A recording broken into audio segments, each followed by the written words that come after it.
We didn't know where we were heading actually until we got over there. Navy Corpsman Frank Folks would end up on the USS Hunter Liggett. In August of 1942, they would take the first Marines over to Guadalcanal and be the first ship to battle the Japanese. In total, his ship would make 15 trips. When the alarms went off, you just got on automatic. Frank was an instrument nurse, passing the instruments to the doctor. All during the battle, we're down there and all we can do is hear what's going on, but we can't see much. This red one is the good conduct ribbon. He returned to San Diego in December of 43, got married during his 3-week leave, then was assigned to the Naval Air Transport Service and went back to the South Pacific inspecting American airfields. He returned home for good in November of 1945. It was a good experience. You hate to say you enjoyed it because it wasn't something that was enjoyable. After his time in the service, Frank had a son and daughter and dabbled in politics. When he learned that wasn't for him, he spent 26 years in the personnel department at Interstate Bakery. After retiring, he started playing the trumpet again, a skill he learned in Boy Scouts. For a while, when I first got out of the service, I couldn't play taps. I'd just tear up.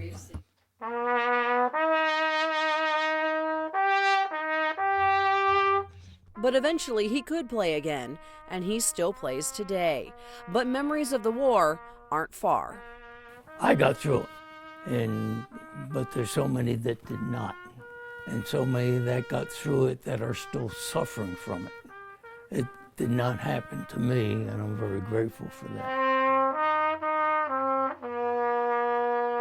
And the thoughts of those lost aren't far from Frank's mind. We had this particular burial service, and I can't remember exactly how many people we buried, but it was about 5 or 6 all at one time. They're the reason behind a poem Frank wrote. No one cried for them that day. I cry for them now.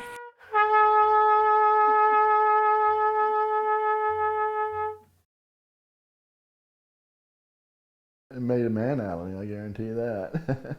The helicopter. Ed Archer says when he looks back to his time in Vietnam, he first thinks about what he and his fellow soldiers went through. Most time we ate sea rations and we stayed out in the bush for a long time. Then every once in a while they bring us in for a little getaway. Archer says while out in the bush, rodents were everywhere. We were all in this big old bunker sleeping down there, and a big old rat fell on while he was sleeping, and he was screaming and yelling. He says the monsoons were challenging as well. Their bunkers, they're just a round metal deal with sandbags on top of them. And he says one night he even woke up and water was flowing through. Took my steel pot, put it underneath my head, and went back to sleep.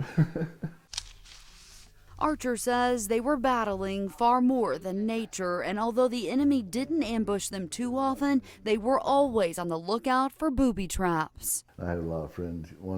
I had a friend killed by a booby trap and a lot of them injured. And when there were injuries or casualties, Archer was part of a mobile unit that would go wherever it was needed. If they needed some security up at the DMZ, we went up there, and then if they needed a security or something down to Laos, we went down to Laos and guarded the bridge for many weeks while they evacuated Laos when they got out of there. Archer says it was years after his time overseas that he went for a checkup at the VA. And I seen these volunteers walking around. I looked around. That's a good thing. I think that's what I'll do. He signed up to volunteer at the VA and says the more time he spent there, the more he thought about his battle buddies. So that's when he started looking for them and organized a reunion right here in Kansas. We haven't seen each other since then. I mean, it was just like they're the same people, same, everything. As friendly as all get out. Archer says you would have never known the group, mostly drafted from small towns, hadn't seen each other in nearly 50 years. The words, "you have cancer," are bound to change your life, and breast cancer survivor Mary Ryder says that diagnosis made hers even better. I'm more positive. I think I'm more outgoing. I love life. Ryder says that fight was not easy. It was tough at times. After surgery, I had the chemotherapy, And, you know, I was sick. She also underwent 25 radiation treatments. I never wanted to go for a mammogram. And I'm not sure why, because my mother's a cancer survivor. Once she finally got the screening, she says it wasn't so bad. It's kind of a win-win situation.